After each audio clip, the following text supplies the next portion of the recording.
షోరూంలో 40,000 రిపేర్ అని చెప్పారు. కానీ నేను కేవలం 5,000లోనే నా స్కూటీ కంప్లీట్ చేశాను. ఎలా అది తెలియాలంటే వీడియో మొత్తం చూడండి. నా స్కూటీ కొన్ని రోజుల నుంచి ఈ ఇంజన్ లైట్ అయితే ఆన్ అవుతుంది. సో అందుకే నేనైతే రిపేర్ చేద్దామని షోరూమ్కి వెళ్ళాను.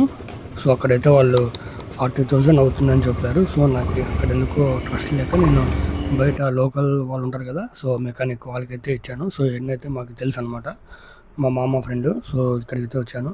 సో అన్న మా బండిలో అయితే ఎనీ టైం పెట్రోల్ అయితే ఉంటుంది. సో అందుకే ఆ పెట్రోల్ అంతా తీసేసి ఆయన నేను చూస్తా అని అన్నాడు. సో అందుకే నేనైతే ఇక్కడికి వచ్చాను. యాక్చువల్గా నాకు అసలు ఇంటికి వస్తే ఏదో పని ఉంటుంది గైస్. ఎందుకంటే నేను హాస్టల్ నుంచి ఇంటికి వచ్చాక సో కసాపురంకి అయితే వెళ్ళాను కదా, అది వెళ్ళిన తర్వాత ఇంటికి వెళ్ళి బాగా పడుకుందాం అనుకున్నా. బట్ కానీ ఇప్పుడు చూస్తే ఏదో ఒక పని అయితే నాకు వచ్చింది.